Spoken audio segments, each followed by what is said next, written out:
Hi, இன்னைக்கு முளைக்கட்டின பச்சை பயிரை வச்சு ஹெல்த்தியான சூப்பரான ஒரு சைட் டிஷ் தான் சப்பாத்திக்கு பார்க்க போகிறோம். இதுக்கு நான் நெய் 1 டீஸ்பூனும் ஆயில் 2 டீஸ்பூன் எடுத்திருக்கேன். நீங்கள் வெறும் ஆயில் மட்டும்னாலும் எடுத்துக்கலாம். நெய் ஃப்ளேவர் சூப்பராக இருக்கும். ஒரு 1 டீஸ்பூன் ஜீரகம், 2 பிரியாணி இலையை 2 கட் பண்ணி வச்சிருக்கேன். இந்த அளவுக்கு இஞ்சி பூண்டு பேஸ்ட்டை நம்ம பேஸ்ட் பண்ணி வச்சுக்கலாம். இஞ்சி பூண்டை நீங்கள் இல்லைன்னா தட்டி கூட போட்டுக்கலாம். 2 டீஸ்பூன் வர மாதிரி. அது கூட 2 பச்சை மிளகாய், 3 சைஸ் மீடியம் தக்காளி, 15 சின்ன வெங்காயம் எடுத்து வச்சுக்கலாம். இப்போ அந்த ஆயிலில் ஜீரகம், அந்த பிரியாணி இலை போட்டோன்னா பச்சை மிளகாயை போட்டு இஞ்சி பூண்டை நான் தட்டி போட்டு நல்லா வதக்கிட்டு சின்ன வெங்காயத்தையும் ஆட் பண்ணியிருக்கேன். இப்போ கொஞ்சம் உப்பு சேர்த்துக்குங்க.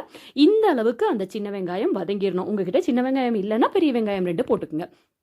இப்போ அந்த தக்காளியும் போட்டு நல்லா அதுவும் மசிய வெந்த உடனே நம்ம கனவு தோட்டத்தோட மஞ்சத்தூள், நான் மிளகாத்தூள் போடுறேன். உங்களுக்கு குழம்பு மிளகாத்தூள் போடுறீங்க அப்படின்னாலும் அதுவும் 2 ஸ்பூன் ஆட் பண்ணிக்கலாம்.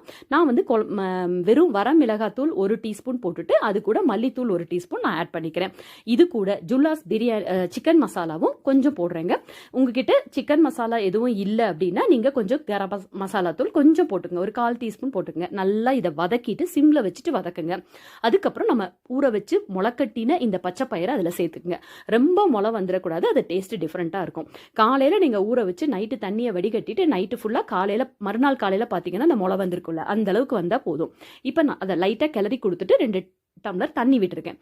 உப்பு எல்லாம் பார்த்துட்டு குக்கரை மூடி ஒரு 4 விசில் சூப்பராக வெந்திருக்குங்க. லைட்டாக அதை மசிச்சு விட்டுட்டு நல்லா ஒரு கை நீங்கள் கொத்தமல்லி போடலாம். என்கிட்ட கொஞ்சம் கம்மியாக இருந்தது.